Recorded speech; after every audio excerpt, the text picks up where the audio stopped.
It's the OCG Fam Show. Hey, why doesn't Nectar for the Gods make a foliar feeding chart? That's a good question. Let's talk about it.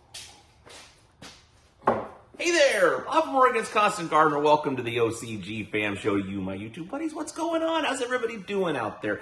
So, let me know about that in the comments, and we'll talk about it after the show. Right now, let's just get into the show. What I want to talk about on the show today is I want to show you a clip.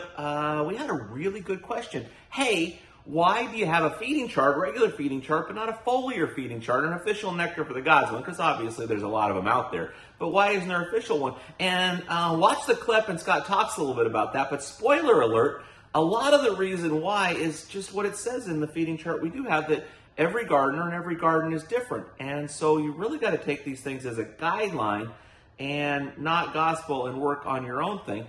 And that's why there hasn't really been a chart, and also why we're able to do 700 plus shows talking about the same topic over and over again, because it's just us talking, working together, learning together. And I thought that came out in the clip, and I think the clip, while it may not be groundbreaking, might be a conversation starter in the comments and for the next viewer question. So I'd like you to watch the clip, and I'll talk to you after. Alan Foliar. You do not have a foliar feed chart. So why not? Well, it's just... Well, it's like putting a lot of liability on the company when you have these foliar feed charts and then people go after Use it. them. I mean, huh? Use them. Yeah, they use them, and maybe not in the right times. Yeah. Well, and I don't like to be liable in the sense of, you heard it here, but I didn't tell you to do it. I mean, there's a lot of stories I've told you. That doesn't mean you should go try these things. Yeah. But now the foliar feed chart, I mean, the one online in the Nectar group seems to be pretty decent. But, not everybody wants to foliar feed. And if you put down a recommendation, then a lot of people think that they have to. Now it's burdensome to even play with the nutrient line if I have to foliar feed. I mean, I got people right now whining about this. They're whining because we are concerned and trying to educate people about alkalinity, and they're like, wow, well, it's because your nutrients are lacking alkalinity. Our whole nutrient line is based on alkalinity. All I'm trying to do is accelerate you so you understand the concepts, so you can troubleshoot your own grow and not worry about what's happening with the whole world, because we all grow differently. We all have different water, different environments.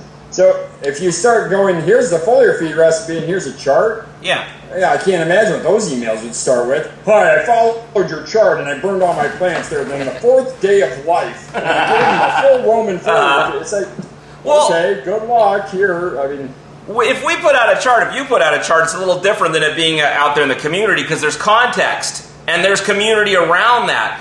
That you can, the people will be like, oh, I did this at this time and this, and it didn't work with that. That you can't really get by you just saying something or writing it on a piece of paper. I mean, the feed chart, as much as you've worked on it, is very lacking, because you could make it a book and no one would read it, or you can make it one page and there's stuff missing. It's just how it is. No, and I get that too. It's like, why don't you have this broken down like what I should feed every time week to week? And it's like, well, hold on. Let me call every breeder on the planet and find out exactly what their genetics do and exactly what they need to be fed, because that's like, it's just not, it's nothing you can actually put down and then rely upon. This isn't your oil change schedule on your synthetic oil for your car. That's a pretty good schedule. You know that 10,000 miles. Get that thing done. So you go at 12,000. Okay, what do you think of that? Informative, entertaining, helpful?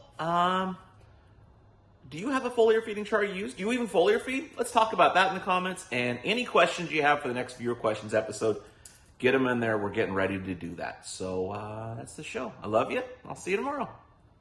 The OCG Fam Show. It's pretty good. It happens every day. It's the OCG Fam Show. See you tomorrow.